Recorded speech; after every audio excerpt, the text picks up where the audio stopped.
They mean that if we buy 21 boxes of Songlot tea, we should get a 100% discount! 100% discount? You mean we'll get... Oh, there was a pattern to the discounts. Is that right? The pattern we speak of is mathematics, little one. A pattern that is always right. That's amazing! You're a shopping genius, Sabai. Wait. Something feels off here. I had no idea our shop's discounts were tied to the laws of nature. I've learned so much from you, dear customer. No need to thank me. Now, please give us our 21 boxes of free tea. Wait! What's the matter? Paimon just realized what it is that's not right. It took you long enough. We got the short end of the stick! Think about it.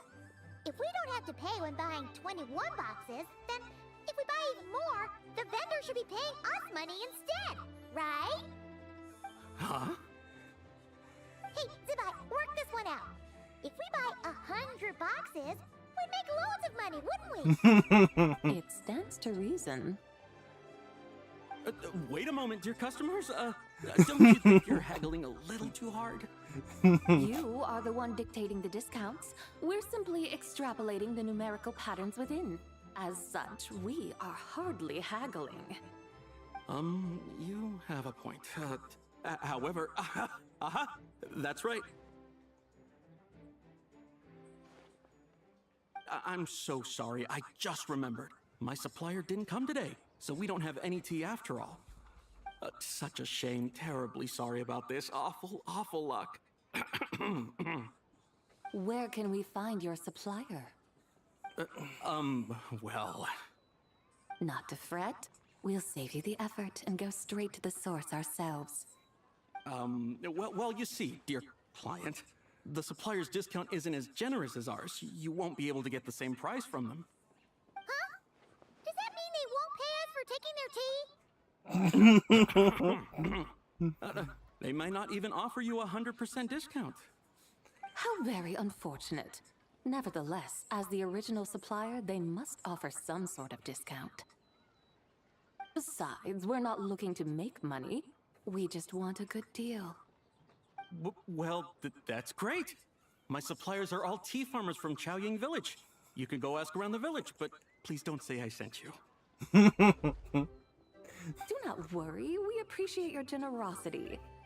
Referring customers to your business partners, even choosing to remain anonymous, the demeanor of a true gentleman indeed. Your business will surely prosper.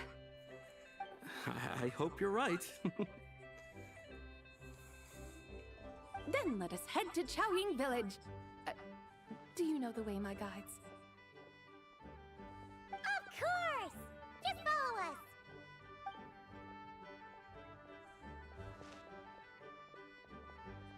us!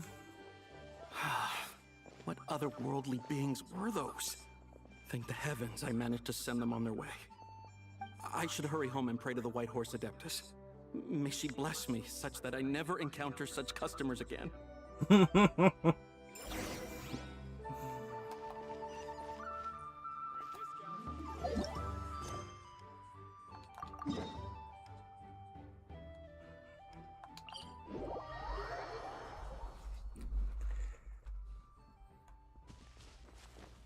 Oh. I need to heal.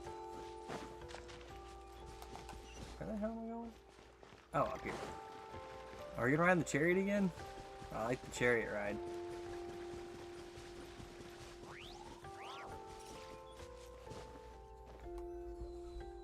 Here we are! Chaoying Village! The mountains and waters are pristine. They embody the beauty of heaven and earth. It's a good-looking place, all right. But it's hard to enjoy the scenery when Paimon can't stop thinking about all that tea-buying Mora we're missing out on. Should fate dictate, Mora will find its way to you sooner or later. Well, Morak certainly finds us often enough. He even sought us out in person, Miss Lantern right. For now, let's look around and see if any tea farmers are selling their crop. We'll be able to see more clearly from up high. Let's take to the sky and enjoy the beautiful scenery while we're at it.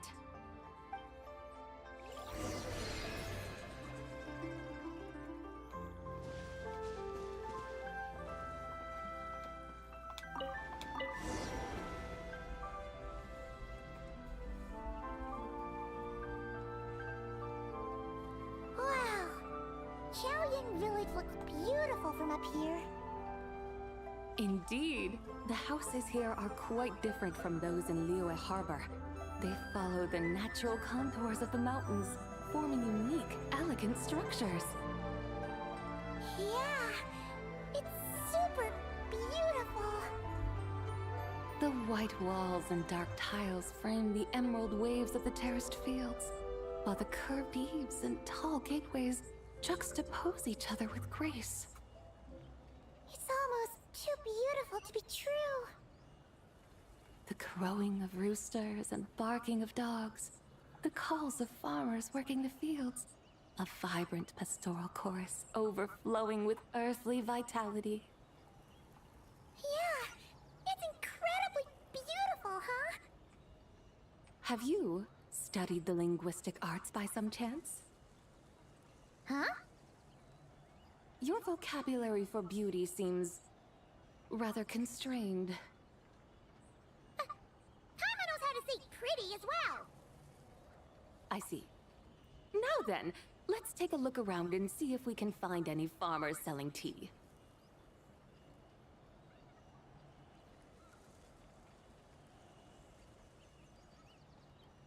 Look! There's someone in that tea field! And they look kind of familiar. Wait, is that Lu Xiangxiang? And who is that? Oh, you'll remember her once you see her up close.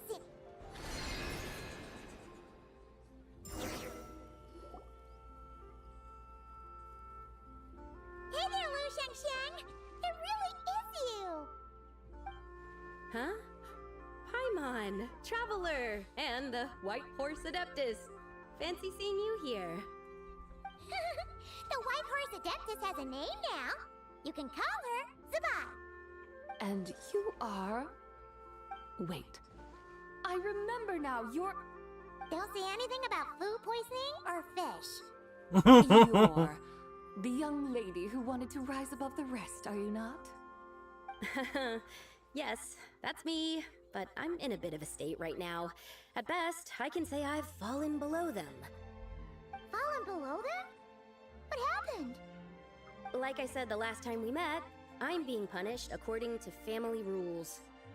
My father, mother, grandfather, grandmother, other grandfather, other grandmother.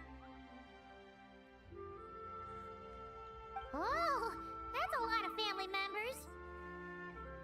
Yeah, and on the night of Lantern Rite, they held a family meeting to discuss my situation. So, they do care about you. There's no doubt they care. But they think that since I caused all that trouble in Liyue Harbor, it shows I can't be trusted on my own. They decided to ground me. Ground you? Yeah, though they're not confining me to my room. Instead, I have to personally nurture a tea seedling until it grows big enough to be sold at market. Aw, a tiny little tea baby. Do they want you to experience what it's like to be a parent? It's supposed to cultivate my character and temperament. They say this will help me calm down and reflect on my issues. What happened in Liyue Harbor really wasn't your fault. Oh well, at least this punishment doesn't sound too harsh. So, how long will it take for the little tea baby to grow? Actually, I don't know. I've never grown a tea tree before. It usually takes 2 or 3 years. 2 or 3 years? Yes, the tea in this garden requires 2 or 3 years to mature. That long? Zabai, you're not making this up, are you? How do you know so much about growing tea? When the plants thrive and grow, that is the meaning of my name. I can tell at a glance when their season of ripening will come. Do I really have to waste 2 or 3 years here? Yes, during the Night of Lantern Rite, I heard many people reciting poems from Long Gone in praise of the moon. In that moment, I suddenly felt a great sense of pride. I mean, I helped excavate cultural artifacts from Long Gone, so I contributed to the revival of these poems too, right? So I decided to stay with the archaeological team. I want to unearth even more history. I see. And are you sure that's what you want to do? If you don't achieve anything significant in the years to come, will you still enjoy it? Yes, because archaeology gives me that boom shakalaka feeling. Wait, did Xiangling teach you that? That's right. I was asking her for advice. She said that if something gives you that boom shakalaka feeling, then it has to be worth pursuing. I immediately thought about how, when I'm excavating in the ruins, I always feel like there's a ghost standing beside me, and not in a spooky way. It feels like my great-great-great-great-great-grandmother patting me on the shoulder and saying, "Keep going. You're about to rediscover some grand ancestral knowledge."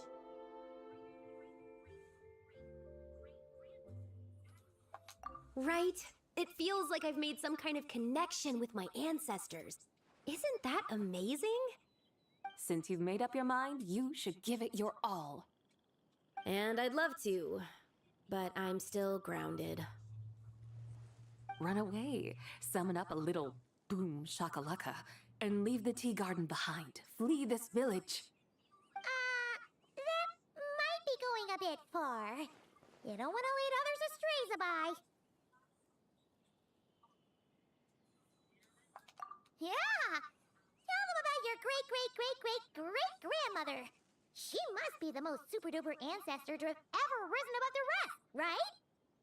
I'd be better off telling them about the White Horse Adeptus. After all, she's the supreme riser above the rest who saved my great-great-great-great-great-grandmother. Then it's settled. Tell your family that your decision has my blessing. Thank you, Tsubai, but I don't think cosplay is going to work on them. They won't listen. They don't need to listen. You need only follow the rules they've set out for you.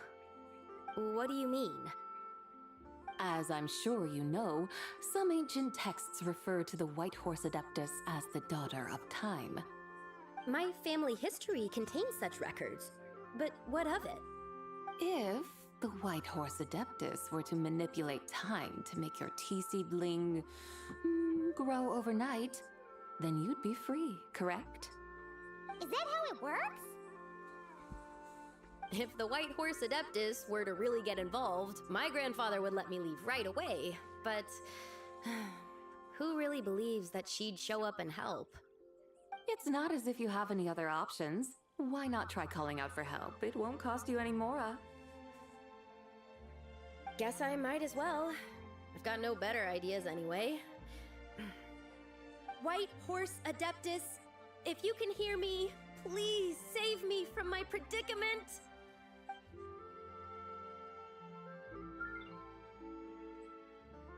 Ugh, nothing happened. Perhaps the White Horse Adeptus has already heard your prayer. Why not come back here tomorrow and take a look? By then, the seedling you planted may well have grown into a thriving tea tree. Thank you, Tsubai, for trying to comfort me. I do feel better now, kinda. But can't you really? Oh, it's getting late. Why don't you all stay at my house tonight? My family may be strict with me, but they're always welcoming to guests. That sounds great! Let's get some sleep and then come back here tomorrow to see if our tea baby has grown.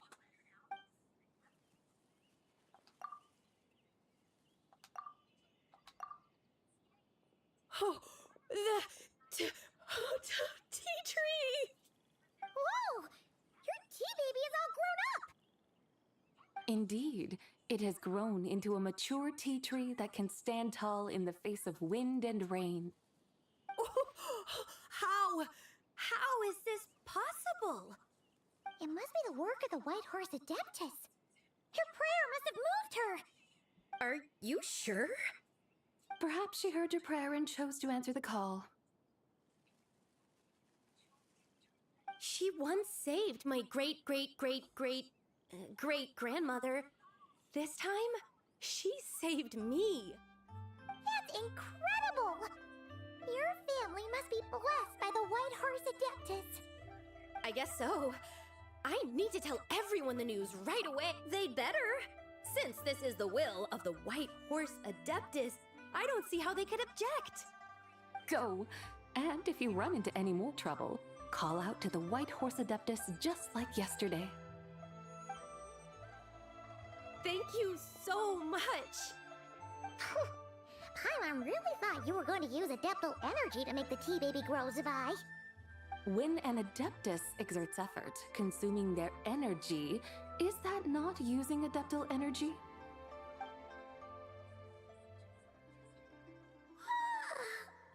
Alright. What are we doing out here in the middle of the night? We're here to help Lu Xiangxiang fulfill her wish, of course. Can you really make the tea baby grow? It won't be easy, but there are ways.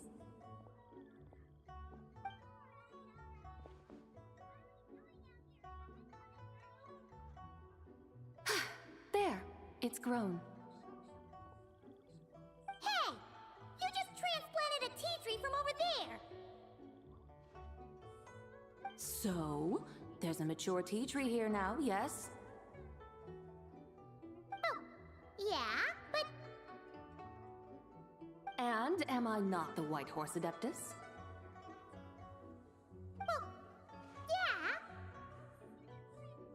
Is this tea tree then not a manifestation of the White Horse Adeptus's will?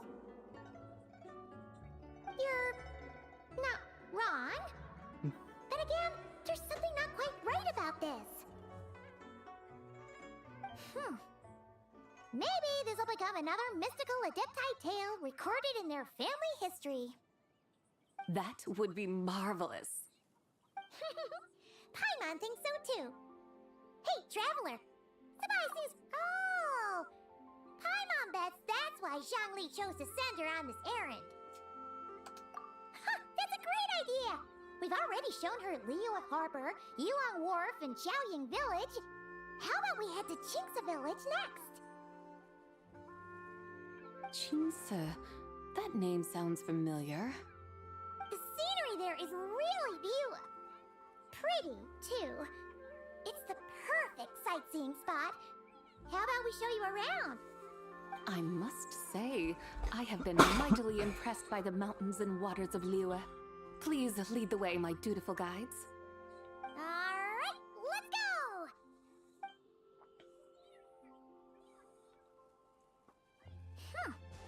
Paimon can't help feeling like we've forgotten something.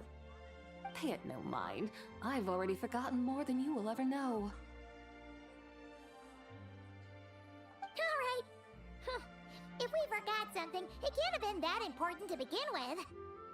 Qingce Village, here we come!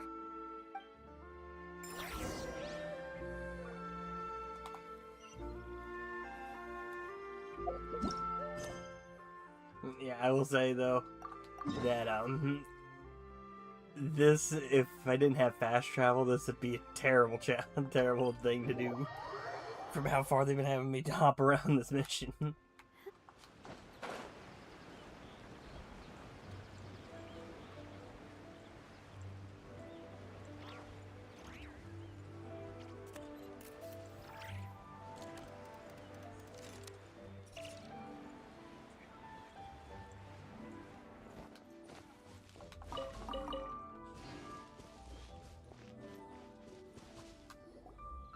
We should plant cucumbers. We should plant canolas. We should plant cucumbers. They're easy to sell. We should plant canolas. The flowers are pretty. What are you arguing about, little ones? We're deciding what to plant in our field once Lantern Rite is over. Yeah, Dad gave us a small plot of land to grow our own crops. He said we can keep all the more we get from selling them. We should plant cucumbers, right? Dad plants cucumbers every year. We should plant canolas! We can press the seeds for oil! It smells good and sells for a good price! Ah, an agricultural debate. This should be easy to sort out. Granny, are you a farmer? Could you tell us what to do? Granny? What did you just call me, you rapscallion? Oh no, her eyes are gonna turn red again. It's just... my granny smells really nice, and you smell nice too, so... Sorry. How about we call you Auntie instead? Auntie? Oh, alright. Big Sis Zubai, can you help us decide whether we should grow cucumbers or canolas in our field? You little rascals! Using priceless land like this just for cucumbers and canolas? What a waste of heaven's gifts! Huh? What should we plant instead? With the coming of spring, when all things awaken, the field should be sown with the 5 grains.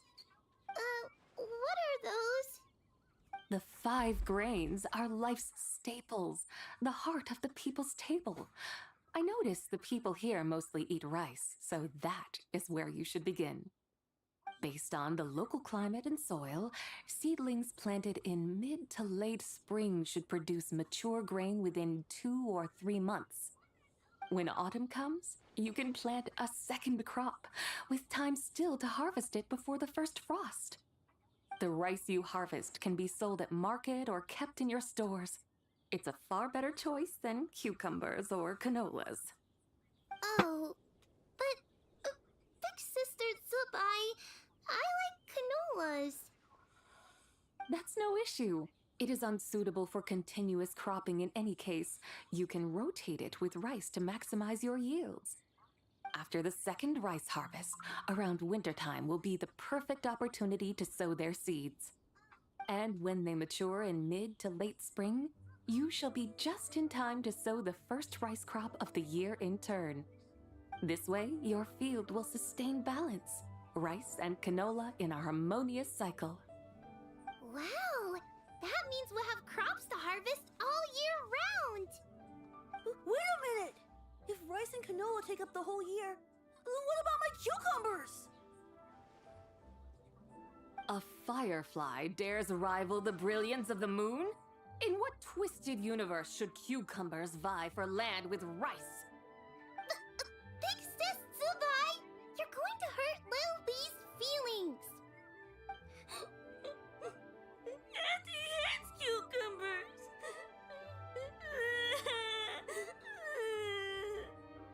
Stop crying this instant! I meant that cucumbers are simple enough to grow. There's no need to devote a whole field to them. Just find an empty corner of your yard, scatter some cucumber seeds in the earth, and before you know it, you'll have a thriving patch of vines. Cucumbers delight in sunlight and moisture, but they suffer in cold weather. If you wish to plant them this early in the year, you should make sure they're protected from frost. Wow. Is it really that simple?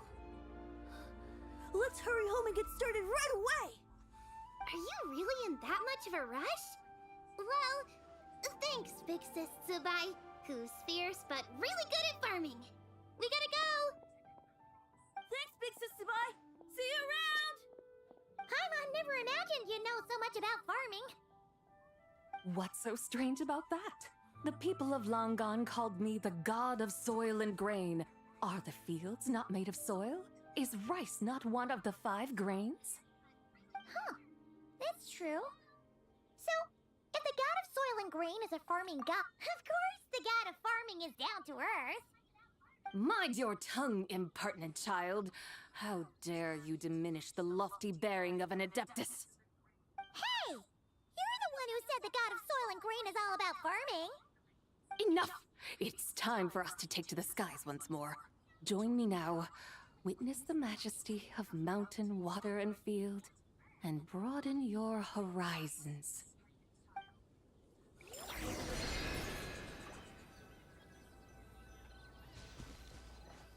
Yep.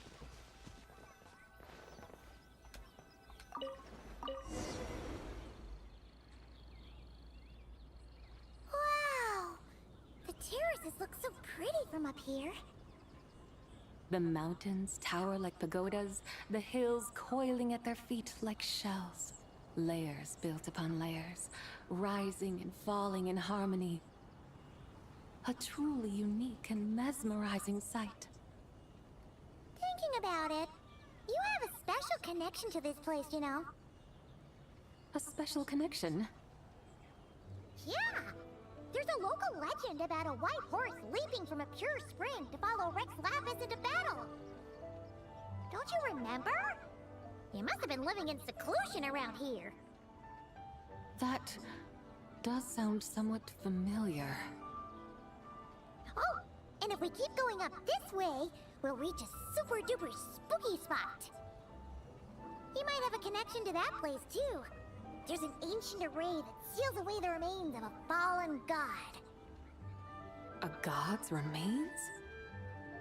Yeah! The people of Liyue turned that story into an opera called The Sanctification of Tao Do. Does that ring any bells? Tao Do. Huh. The 7 and 8 gates array. That's right, that's right! You do remember! Buna, the god of the underworld, who could pacify the forces of life and death. Huh? So, Tao Do had another name? Let's go take a look.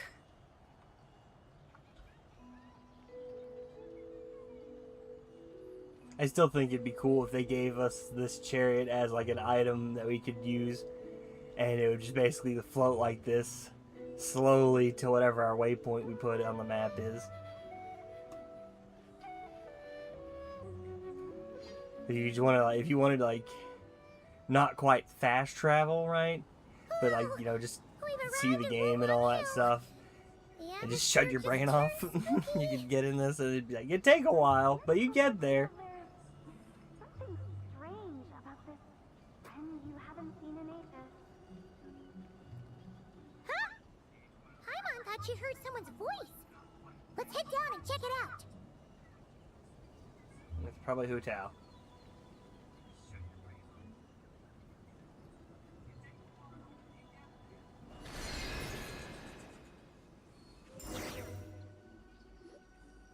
I can't help but feel there's something strange about this friend you haven't seen in ages. Strange? Whatever do you mean? Her strangeness defies description. This Miss Zabai is a full-blown enigma, don't you think? I'm afraid I have no idea what you're talking about. Aren't you worried about sending her all the way to Yilong Wharf on her own to buy tea? What if she gets lost? Where there are people, there are paths. Now I'm the one with no clue what you're saying. She can ask for directions. And then what? She will meet strangers in unfamiliar lands, build friendships, part ways. Hers will be a long journey indeed. The further the journey, the more footprints one leaves behind. The deeper those footprints, the harder it is for time to erase them. Ah, so you want her to make new friends? I see. But from what you say, it sounds as though she's not from Liyue. I believe she was not, but perhaps she will be. You're sounding stranger by the second. Huh. Oh, over there. Oh, look who's here. Hu Tao! Zhongli! What are you doing here? Traveler, Paimon, fancy meeting in a place like this. Oh my, and Miss Zabai too.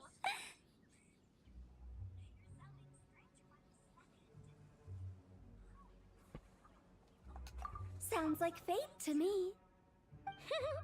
We were taking Sabai to buy some tea from Yulong Wharf. Zhangli sent her there, though she didn't even know the way, and...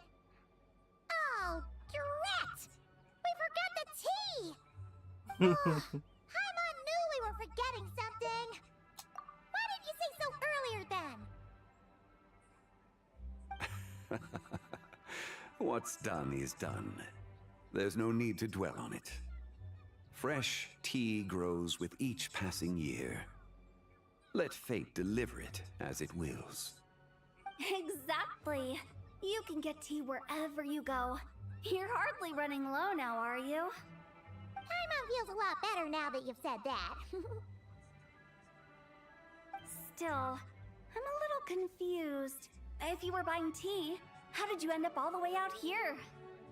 We're taking Spy on a sightseeing tour. We started at Liyue Harbor, stopped in at Yulong Wharf, went sightseeing around Xiaoying Village, made our way to Qingce Village, and now we're here! Wow, that is quite the itinerary. Yeah, actually, Paimon thinks it's about time we headed back. I'm here to pay my respects to my ancestors. My dear consultant kindly agreed to join me. It is Lantern Rite, after all. Adepti and ancestors should be venerated alike.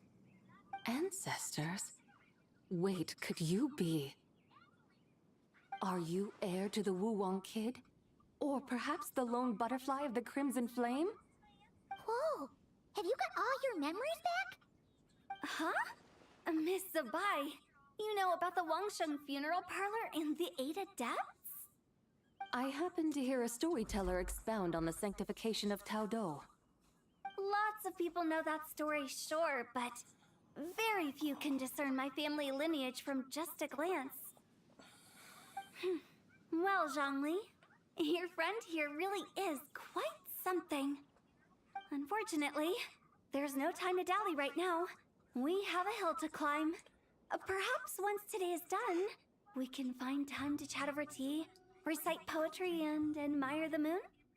That would be wonderful, Director Who. Oh, and before we go, you've been traipsing around all day. I suggest you stop off at the Wangshu Inn on your way back for a good night's rest. Wouldn't do to exhaust yourselves, Don't mention it. All right, we'll take our leave now. See you later. Hotel's so thoughtful. Why don't we follow her advice and stay at the Wangshu Inn tonight? Sabai, you can see the whole of Dihua Marsh from up there. The view's amazing.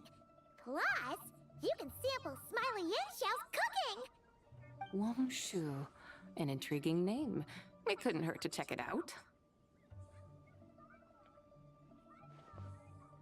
Awesome! Let's go!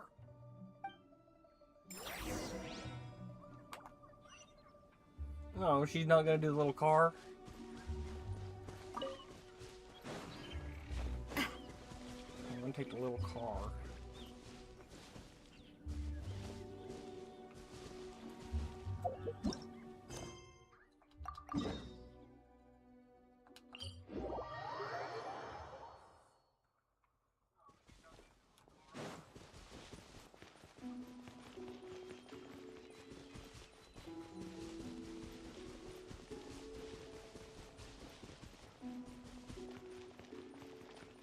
I heard myself back on my audio for the stream because I have my phone with YouTube open. So I can monitor, make sure the stream's staying good quality and stuff and not lagging. And I say car. Said car like I was a towering car. structure Wangshu Inn? Sure is. We can take the lift up from over there. Always walking the path long trodden. Does retracing others' footsteps not tire you? Come on, get in. We'll fly to the top.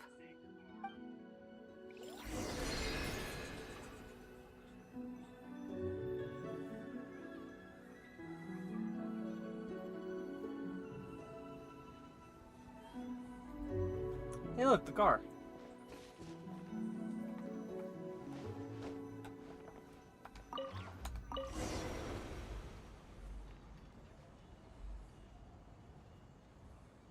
Are we really gonna fly up to Wangshu Inn? Isn't that a bit showy? All the guests are gonna see us. Is that a bad thing? To be able to witness an Adeptus. This will surely add to the inn's appeal, not to mention the room prices. The owner will thank us. You seem to really like showing off your powers. This inn's architecture is incredible, and the surrounding countryside radiates a picturesque charm. No wonder the new proprietor of the Baiju guest house thinks he can't compete and has decided to change his own establishment's name. The new proprietor? Ah, you mean Lu Shengsheng's dad. So you know about that too. Personally, Paimon thinks it should go with something like Rex's Rest. That's a contender's name if Paimon's ever heard one. A fitting name indeed. So you think the guest house should change its name too? Paimon kinda thought you'd say something like, such sacrosanct traditions must never change. Time flows ever onward. Why should the rules of yesterday be carried forward into the world of tomorrow? The people of today should determine what is to be kept. Huh. You're not as old-fashioned and stuffy as Paimon thought. The years ebb and flow, seas recede to reveal fields. In the vastness of time, I am but a wild horse in a boundless sea of dust. Even Rex Lapis, having waded through the waters of the river of time, is not quite the same as before. Zhongli? What was he like before? That is another story for another time.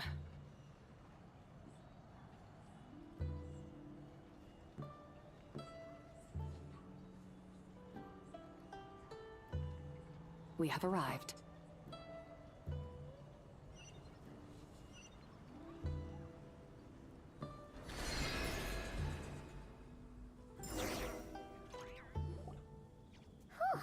This is the first time Paimon's ever flown up to Wangshu Inn on a chariot. Everything's so different when you're up high.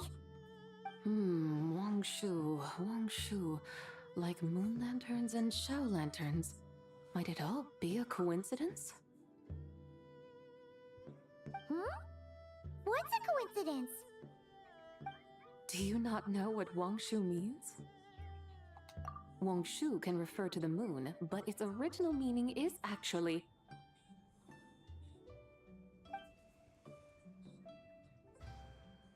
the goddess who rides the bright moon's chariot. And you must be the conqueror of demons. Xiao! Paimon was wondering if we'd disturbed you by flying down from the sky. Not at all. I sensed an unusual presence long before you arrived, though I didn't expect it to be you in a flying chariot. Ah, a witness at last. I was starting to think we should fly a bit lower. 'Twould be awfully dull if no one ends up marveling at my lofty bearing. No need. This is already showy enough. I'm not one to do good from the shadows, as Rex Lapis is wont to do. Then you must be...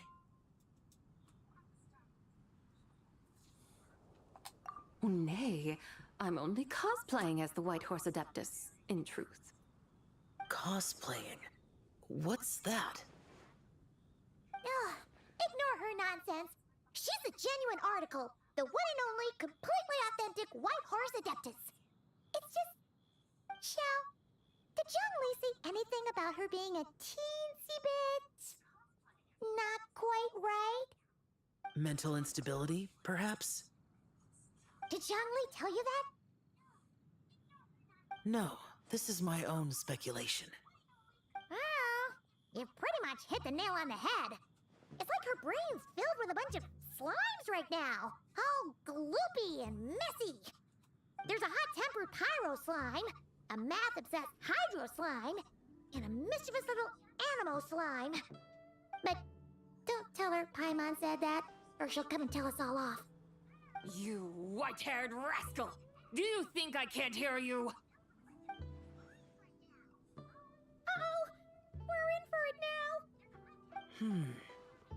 White Horse Adeptus. You must be weary from your journey. Why not take a rest? Oh, yes, yes, yes! You must be hungry, right, Sabai? How about we get some food? That path here is incredible!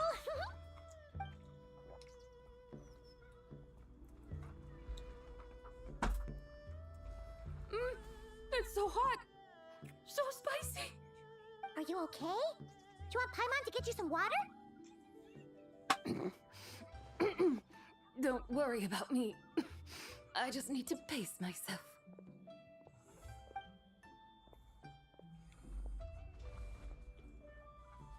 So, regarding your friend and her condition, does even the Lord of Geo have no solution? Zhangli said we should wait and she'll get better on her own. But who knows how long that's gonna take. Is that why her personalities change so easily? Paimon thinks that has something to do with her 3 deadly selves. Zhangli told us that the deadly selves are impure, affecting living things that get too close. The White Horse Adeptus's remnant spirit was attached to the deadly selves for a long time. It makes sense that her temperament and memories would have been influenced by them. But Paimon still doesn't really understand what the 3 deadly selves actually are. Paimon, as you do not practice self-cultivation, I cannot help you fully understand. But you can think of them simply as emotions and desires. The act of severing the 3 deadly selves is a means of exercising wicked desires and cultivating one's true self. I believe other nations have similar practices.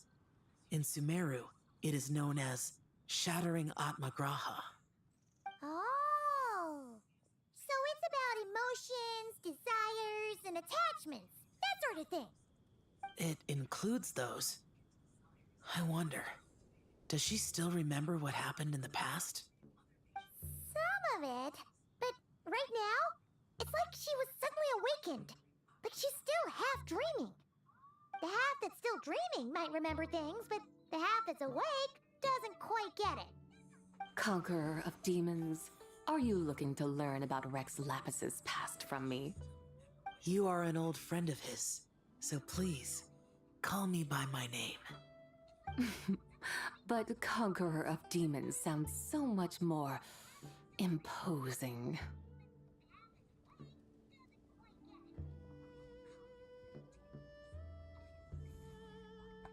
In days of yore, he was the Lord of Geo, Heaven's Star. Huh?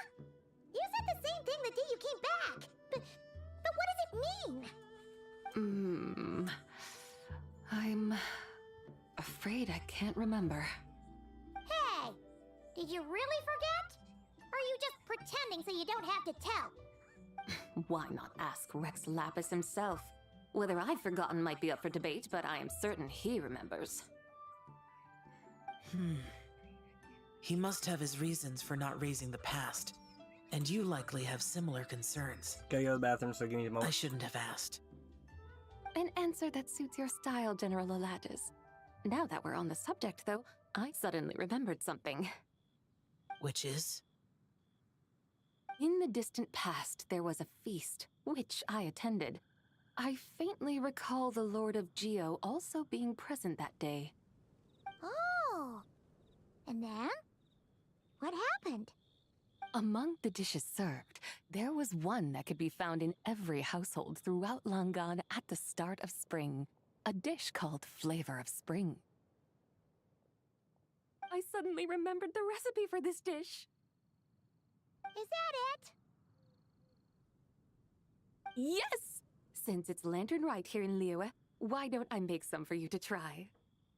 That sounds good.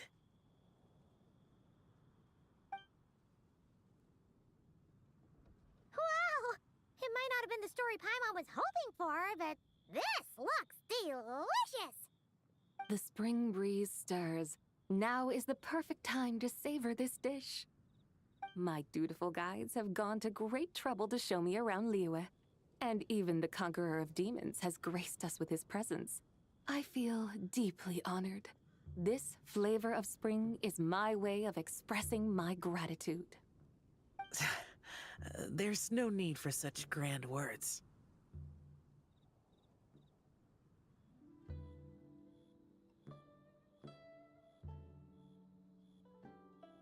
What's this? Hey! It's that broken jade token from the antiques exhibition!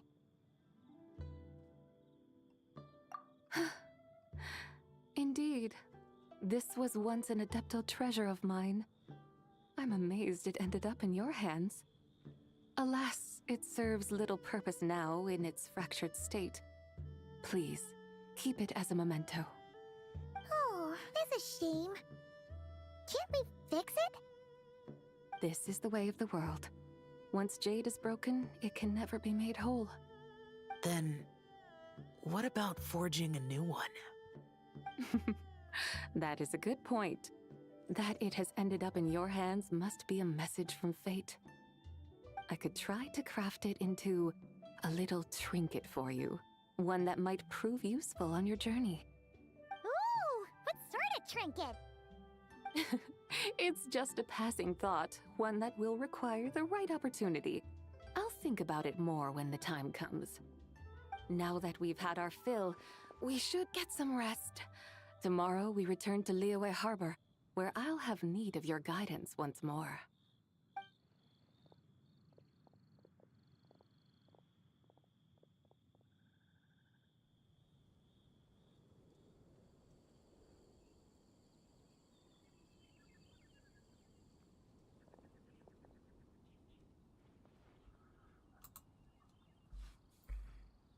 Alright, I'm back.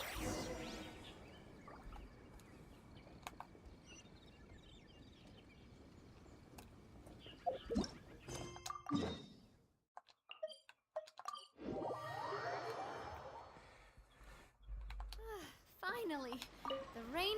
I'm just curious if I've gotten any of the currency for this while I've been... Nope.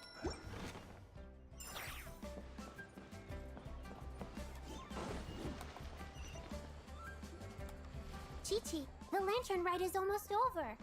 Do you remember how to make a Shao lantern? Morning, split bamboo, traveler. And get silk, make Paimon. You've got it all mixed up again. They're here again. Yow Yow! Looking good in that new outfit, huh? Hey, it's Paimon! Dr. Baiju gave this to me as a gift. How does it suit me? Thank you. Wow! What happened for Baiju to suddenly give you a brand new outfit, Yao Yao? Dr. Baiju is thanking Yao Yao for teaching me to make Shao lanterns. Chi-Chi and I were just playing together. Dr. Baiju's too kind. Oh, yeah, take a look at this. Dr. Baiju gave me these clothes, but it was Chi-Chi who wove this little basket. Wow, that's beautiful. When did you become so good with your hands, Chi-Chi? I learned to make Shao lanterns, thanks to Yao Yao. I also made a wish. What do I always say? The White Horse Adeptus answers prayers. Come, help this old man make an offering in thanks. Huh? Mr. Liu? What did you pray for? For my idiot son to finally come to his senses and not change Baiju Guest House's name, which he has. Huh? He's keeping the old name? Listen to this. My granddaughter planted a tea seedling in our village just a few days ago. She made a prayer to the White Horse Adeptus to help it grow. Overnight, her seedling flourished into a mature tea tree. Oh, that sure does sound like a miracle. Could the White Horse Adeptus really have helped it grow? Of course she did. Oh, White Horse Adeptus, how blessed is our family over whom you keep watch. Truly, this is an extraordinary miracle. You must record it in your family history without delay. Of course. Huh? Is that you, Miss Zibai? Indeed. I have a long-term booking at your guest house. Yes, I recall. Mr. Zhongli said to charge your expenses to the Wangsheng Funeral Parlor, if I remember correctly. That's Young Lee. Always making trouble for poor Hu Tao. I noticed when you were here last that you bear a striking resemblance to the pictures of the White Horse Adeptus in my family history. You both have golden eyes. Perhaps fate has had a hand in our meeting. And a glad meeting it is, Miss Zabai. Now why don't I gift you some tea from my garden to celebrate this encounter? We grow Sunghua tea there, and it has quite the reputation throughout Yilong Wharf. I hope you will accept it. Oh! Sunghua, buy 10 boxes, get half off teas. Back on the menu. Buy 10 boxes, get half off? Don't be silly. This is a gift. It's free. Woohoo! Nice! Thank you so much, Boss Lu. There's no need to thank me. You're a visitor from out of town, which makes you an honored guest. Make yourself at home.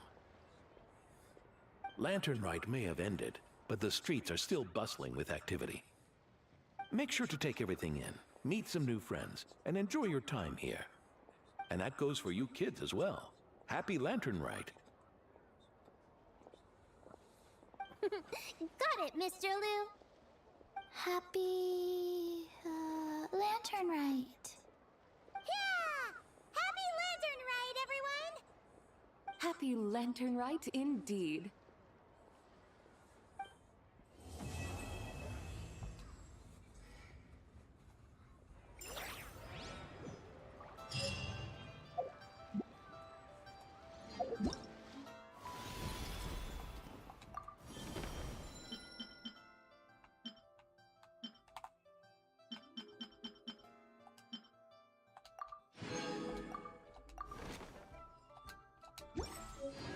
Let's see if that's enough for... Yes, I can pull again. Damn it.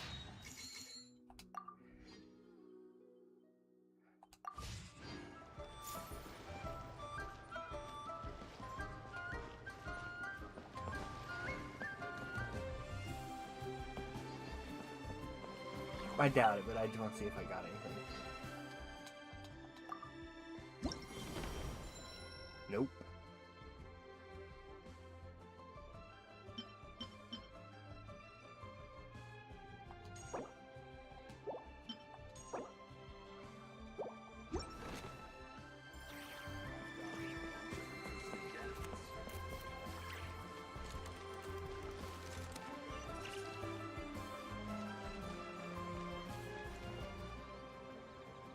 What was your thing again?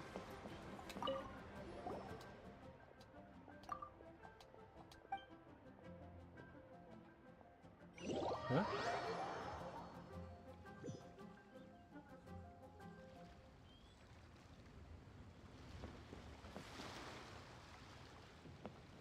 Oh, I'm on a boat now. Oh, okay.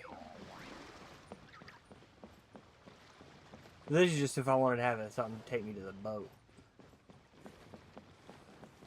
Instead of me having to well, be Furina and walk out here.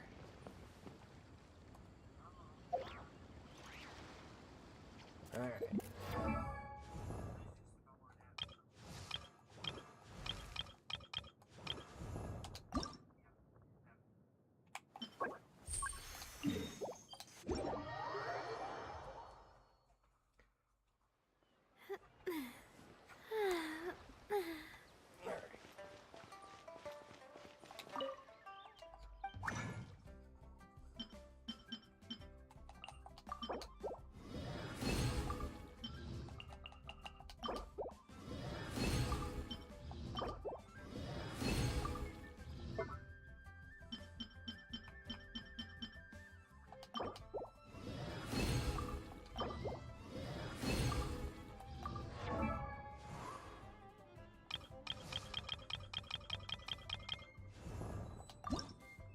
Alright, I got all those.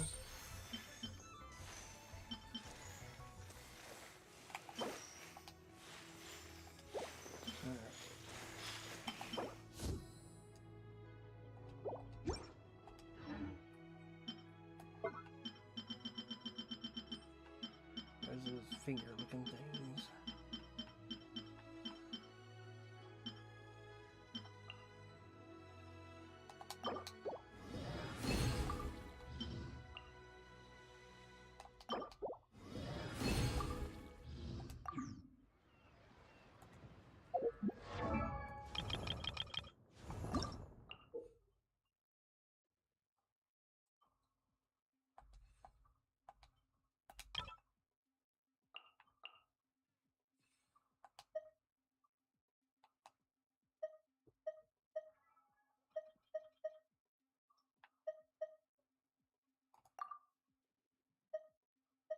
Okay, well, I'll deal with the weapon later. Artifacts are all good.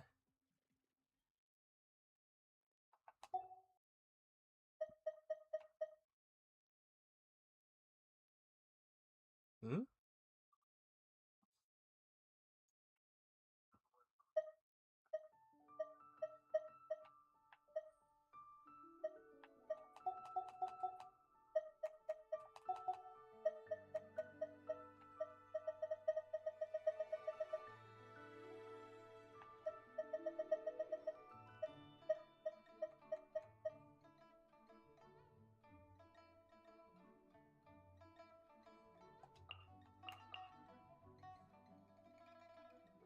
Okay.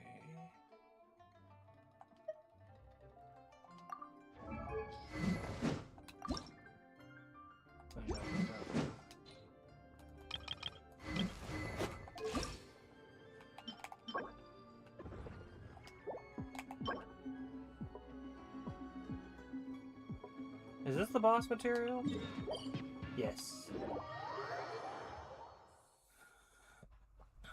So, I'm gonna try working on this for the, let me first set my alarm for 6, because that's when I plan on ending.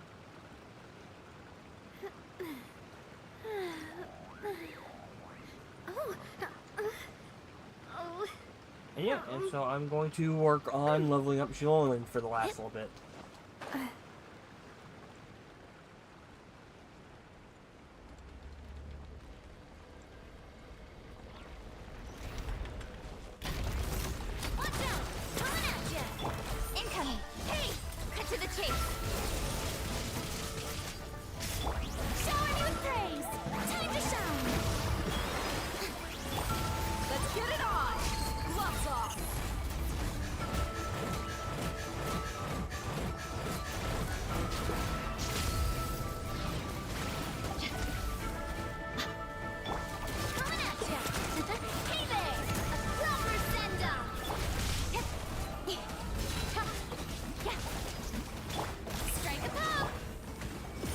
This is exactly why I saved Earth thing.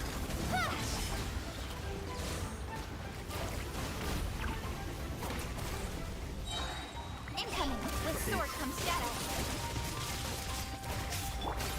Hey there! Let the world come alive! Hey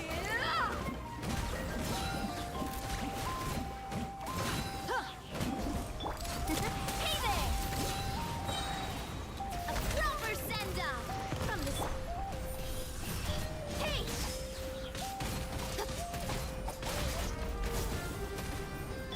Watch out! Yoo-hoo! Look alive! You asked for it.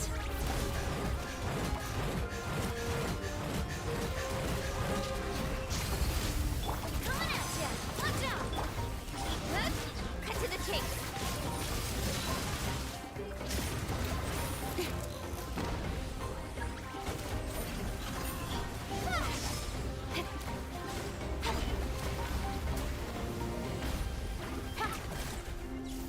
Don't blink! Watch out! Watch out! Let my name echo in song! Buckle up!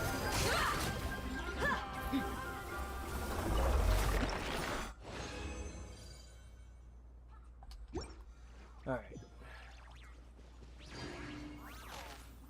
I need 3 more to go. Look over here. Make sure his little dude's heal. I'm gonna heal up, and then I'm gonna go back in there for another round.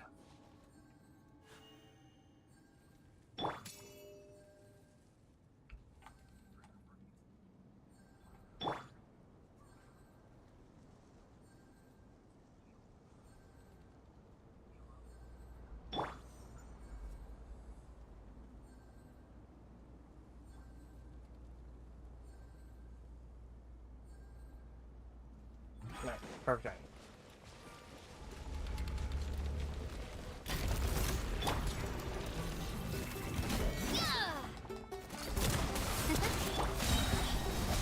With sword from shadow. A proper send-up. From the show begins. Let's get it on. Ha! Ha!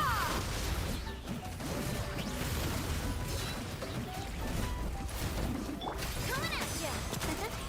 Incoming. Hey! Time to shine. Shower me with praise. There you go, that's exactly what I wanted to save Dia's ult. Speed of light.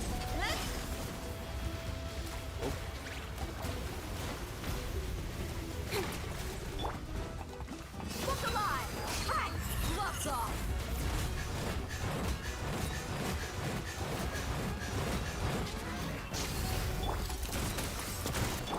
Don't blink. Hey, nowhere to hide. Let my name echo in song.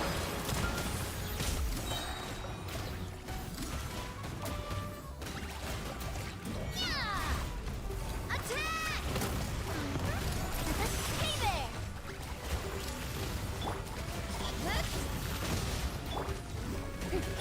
Let's get it on! Hey there!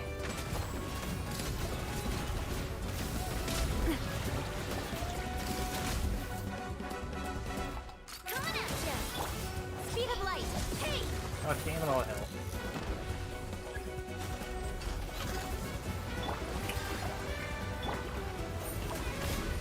Incoming!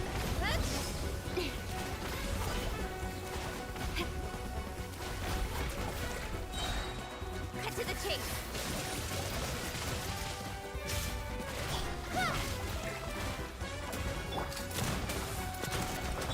Yoo-hoo! Alright, cool.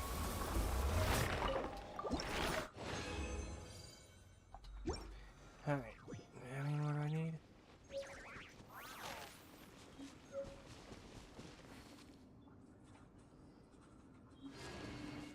Okay, I need one more.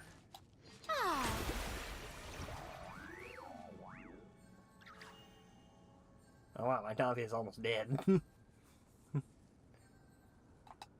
I present?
Get it on!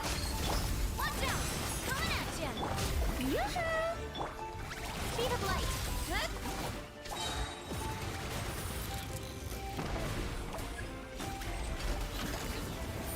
Don't blink! Hey!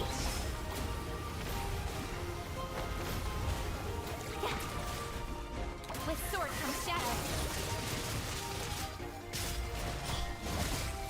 Coming at ya! Ha! Let my name echo in song! Proper Zenda! From the steep... Hey there!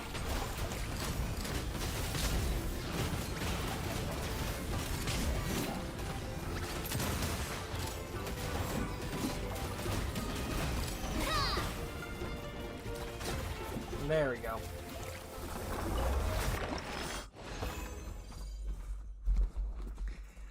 And now I can basically forget this boss ever existed.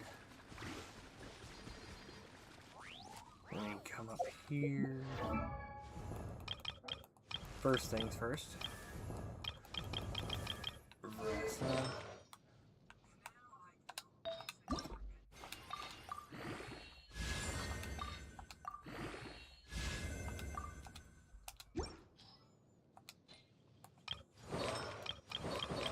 Now, I'm pretty sure it...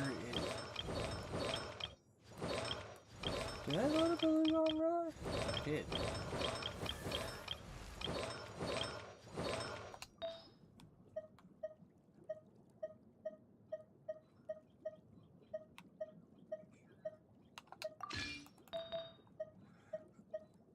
I don't care if these relics are useless, the point is just getting relics on my characters.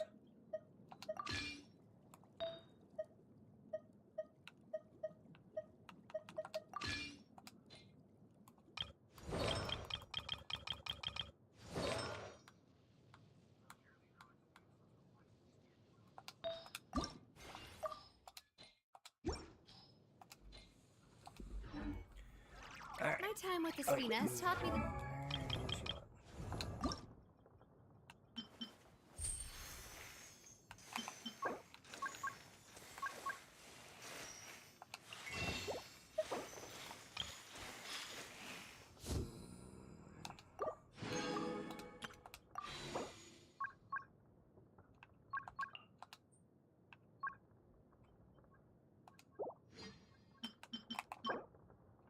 There we go. See?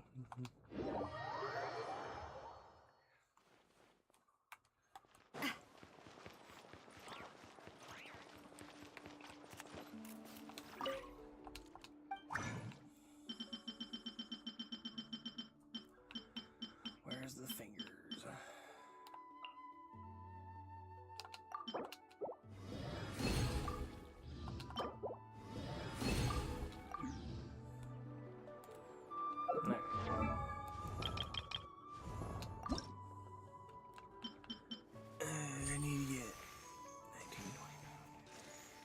I need 5 more.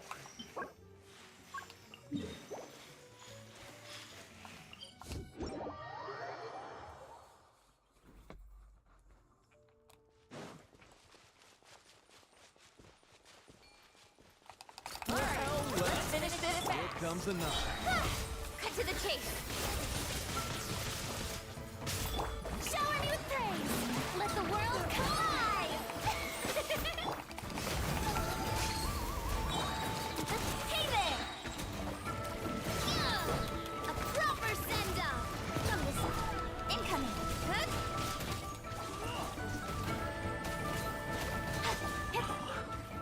This was new. Is there still a dude?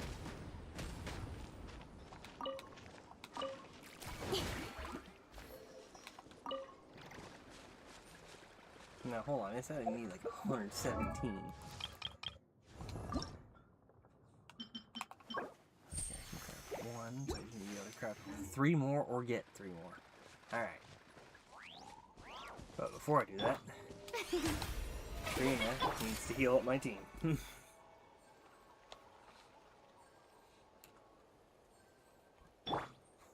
Actually, we get that.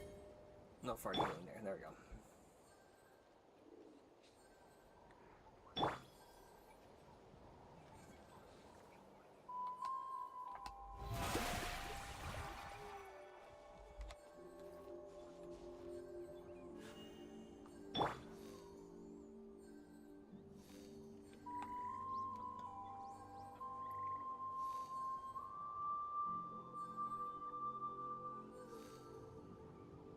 Alright. Oh, perfect. Just what I need.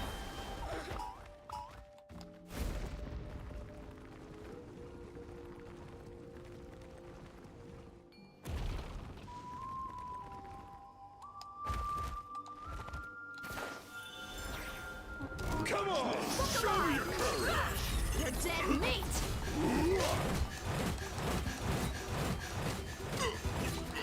Forget it! Watch out! Hey there!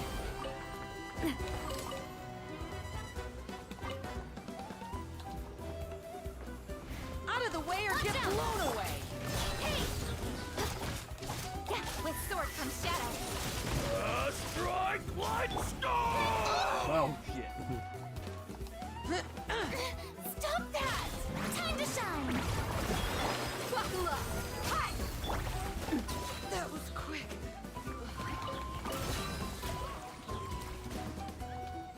Watch out!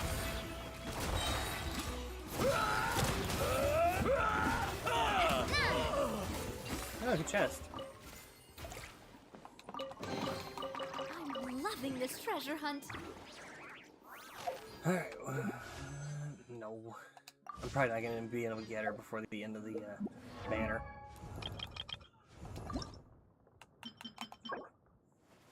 Alright, just need to either craft 2 more or get 2 more.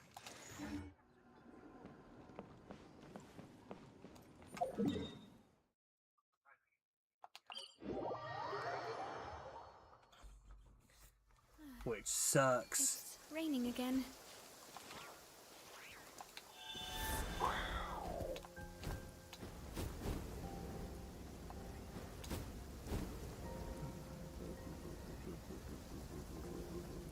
Where are you?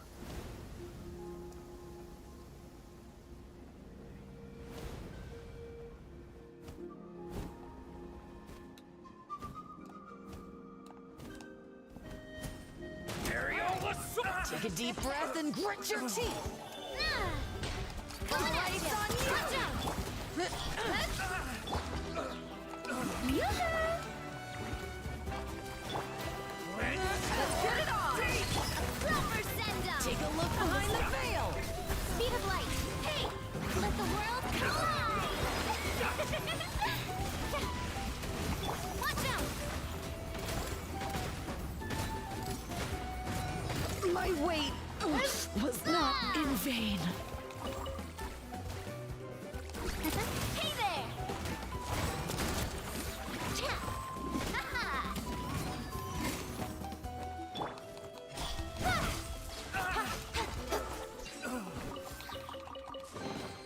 You give, you receive. Alright.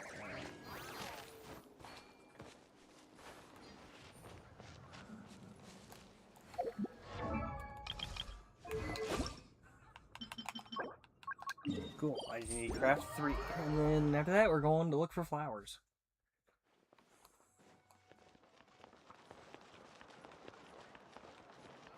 Get out of the way and son. I don't care.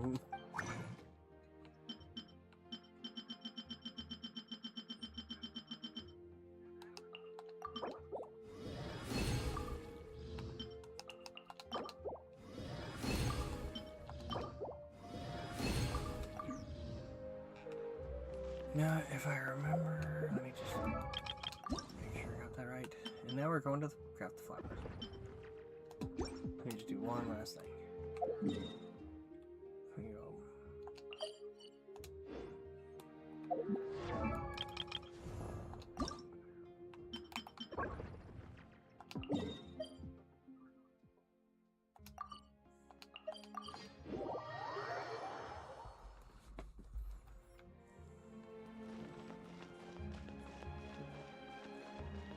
And I already know they're all the way down at the bottom.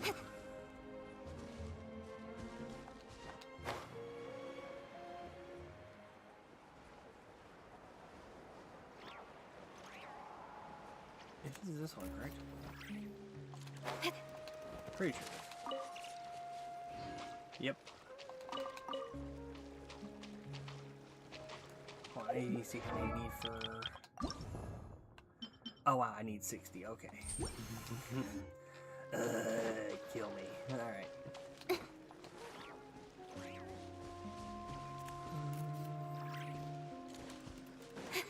Oh, there is some down here. Alright.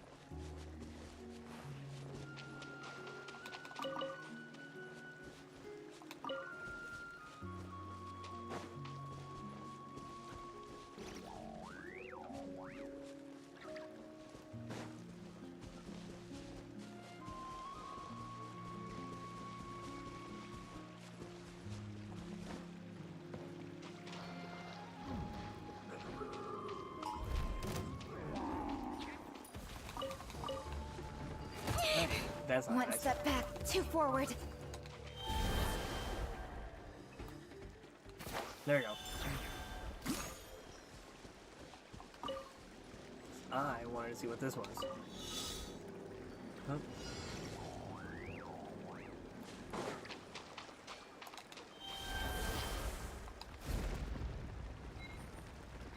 I'm going. Don't run the timer out on me.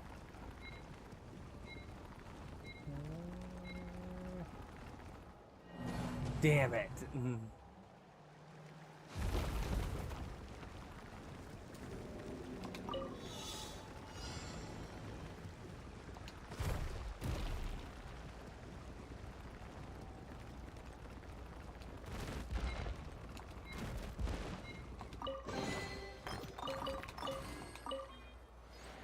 Cool.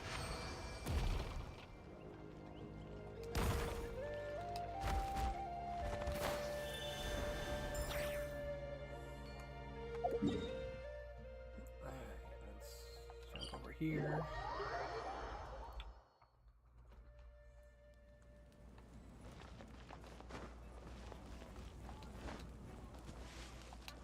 It too is way down here at the bottom.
Oh, we're good.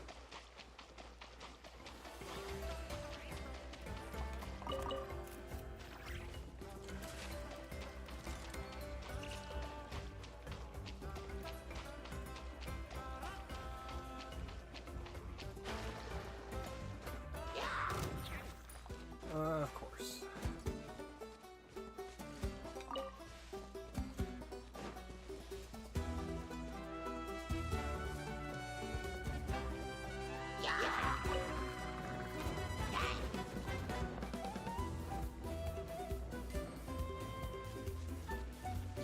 May I present? I don't want no beef. I just want to pick flowers. Wait. Huh. That's pretty cool.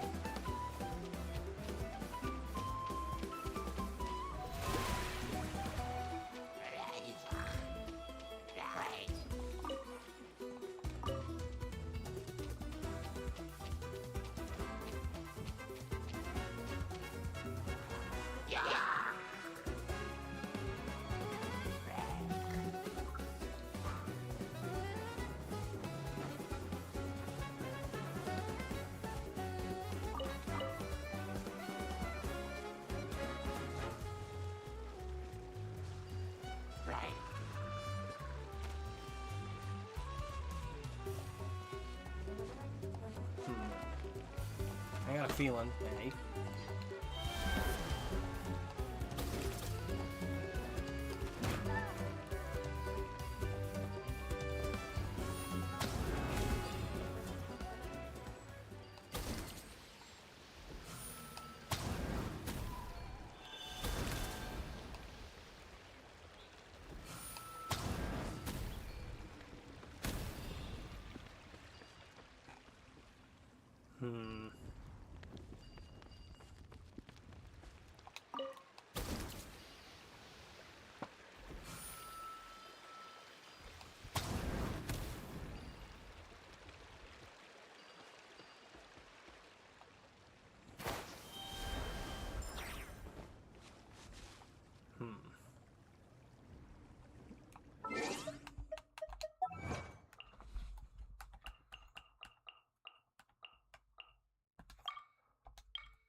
We go to a team that has a kid character on it. Ah, here we go. Let's see if Nahida or Rhino fit. No, but they're close. Let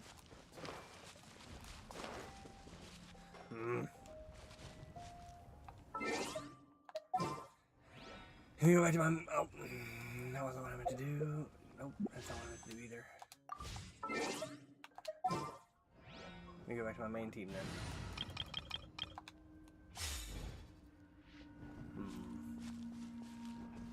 There has to be a way in there that I'm just not seeing.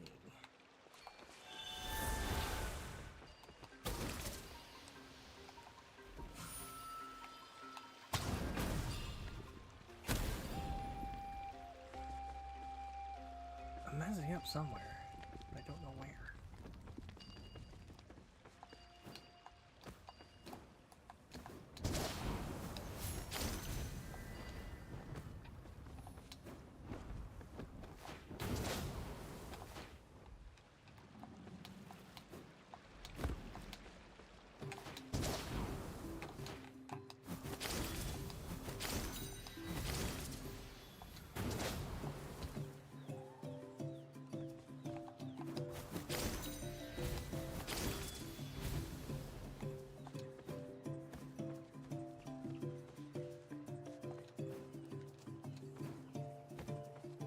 I'm right above it. No.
Okay, so I'm missing one.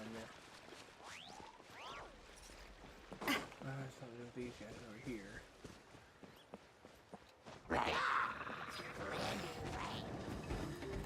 Coming at ya!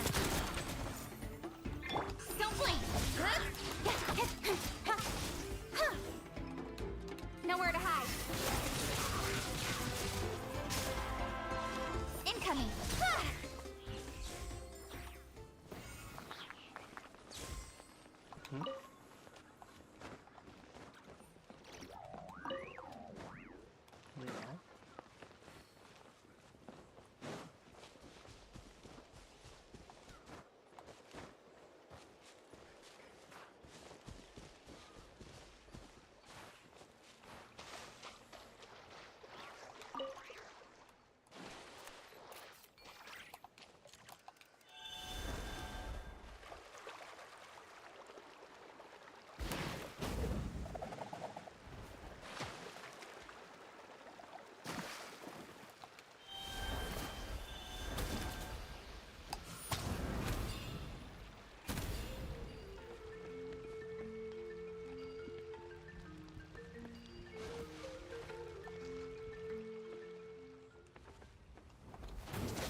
Okay, come on.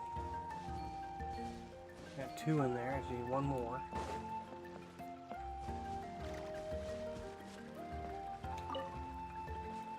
I wonder.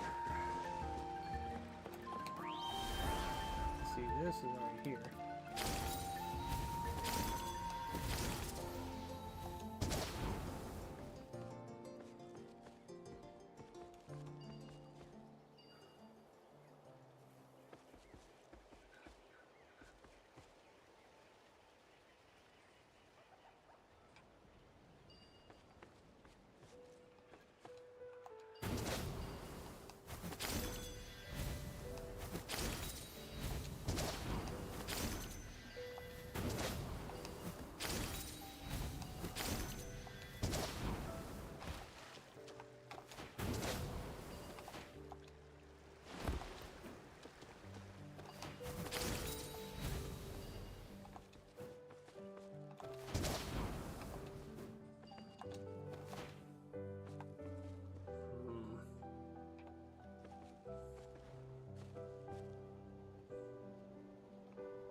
No.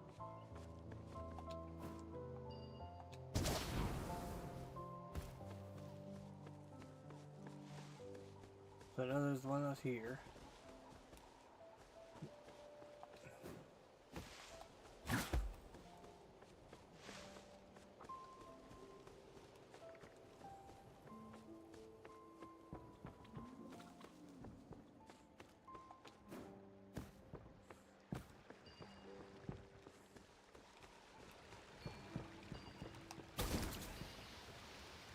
I wonder.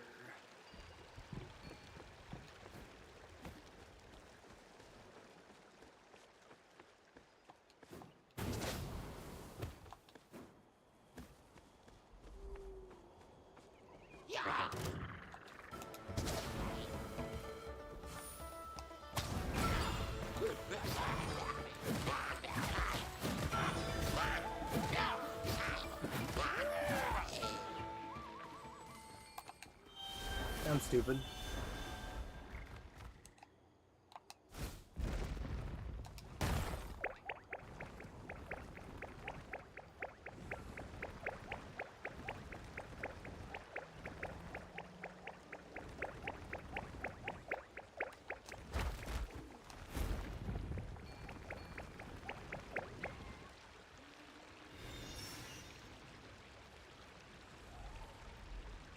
Yeah, yeah.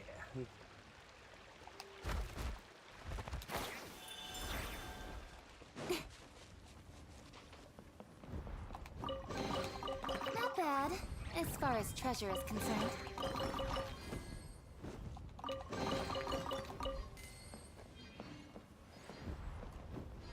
Wait. Hold on.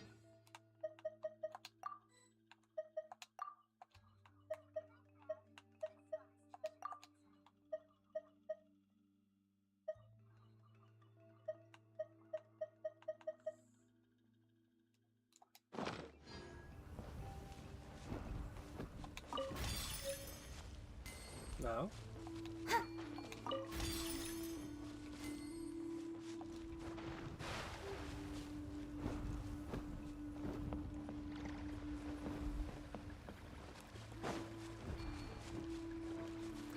So those were just bait. Oh, hold on.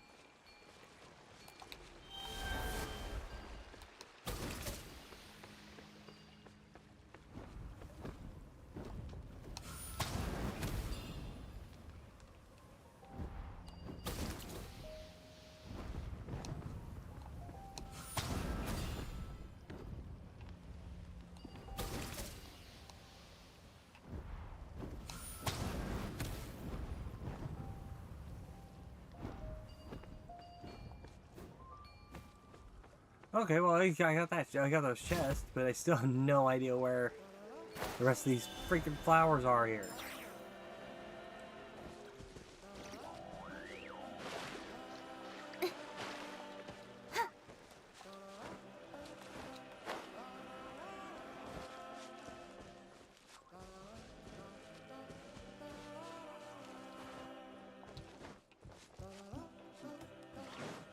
I'm really annoyed if this is the rest of the flowers here.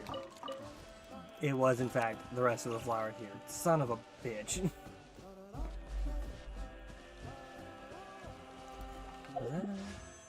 No.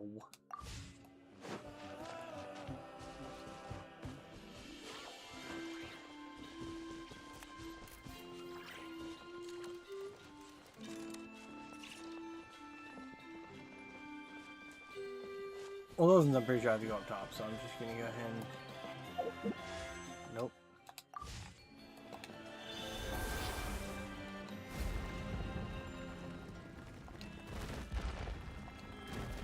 Am I not fun?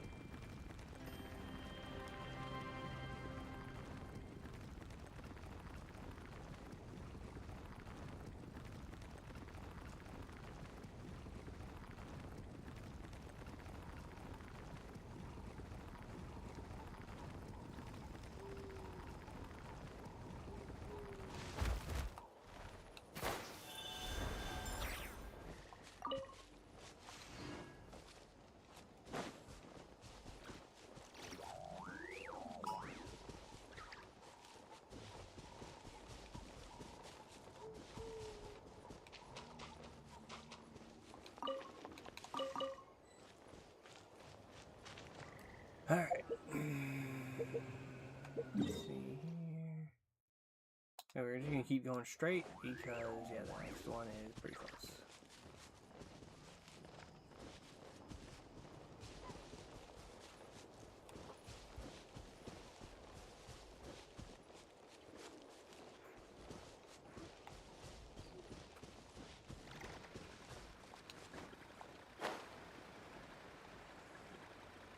Gonna go ahead and preemptively take care of this problem.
We're almost there. We just gotta get 2 more.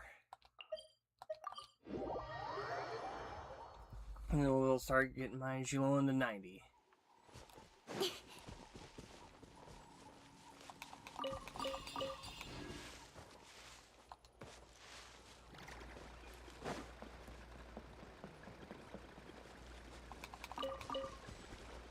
Awesome.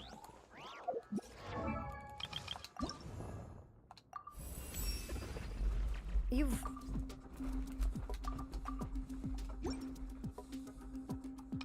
What is that? No, I see. Okay.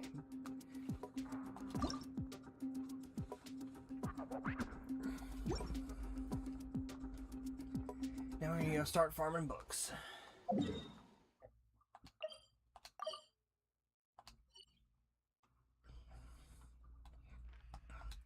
There's only one place I want to do that.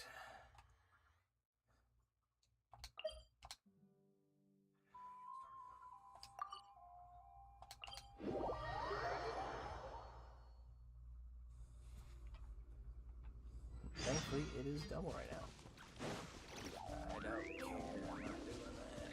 I have more things I care about right now.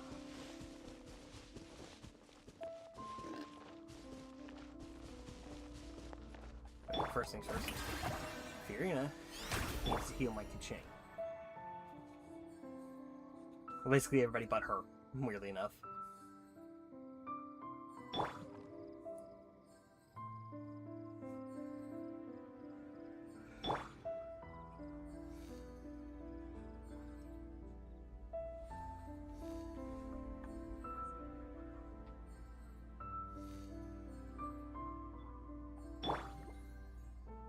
Cool. This, except for that hairstyle. I think Fiorina looks better with the short hair. Strike a pose! Watch out! Cut to the chase! A proper send-off! Buckle up! Hi! You asked for it!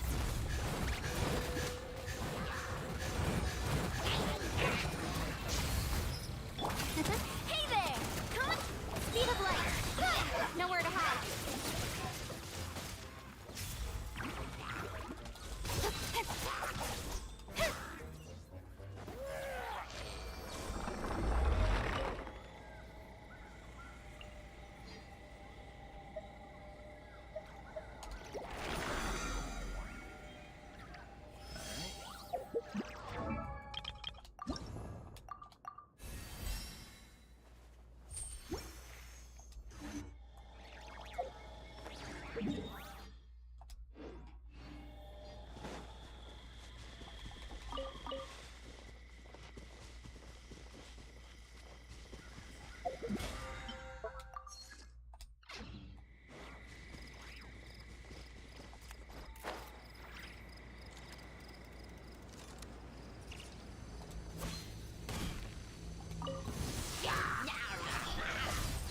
Watch out!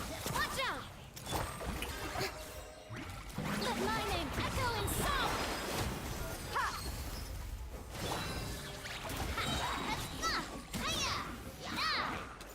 Attack! Incoming! Hey! With sword comes shadow!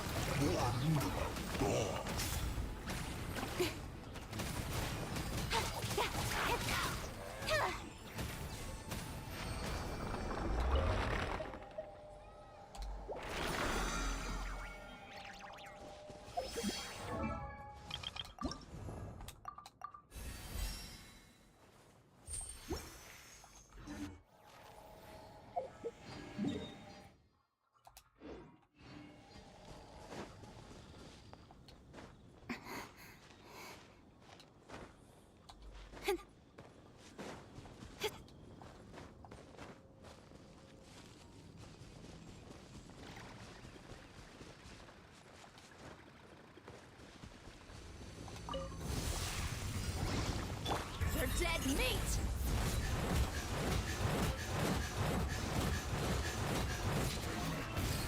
Let's get it on! Speed of light! Yoo-hoo!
You see my Xbox being able to render further out and stuff, but I do know exactly where it is.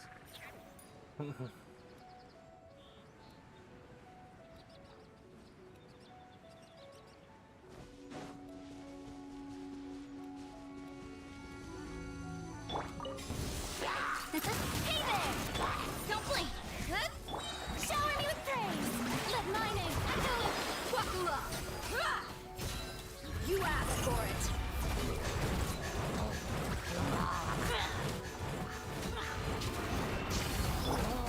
Hey there! Coming at ya! A proper send-down! Oh, with sword comes shadow! Yoo-hoo! Let the world come alive! Let's get it on! Hey there!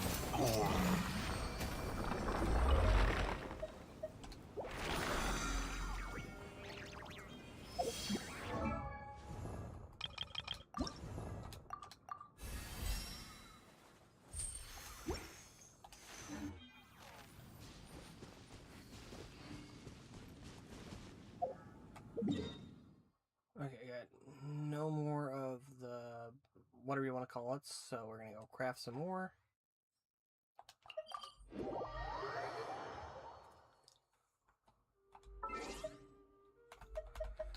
Wait, I got another achievement.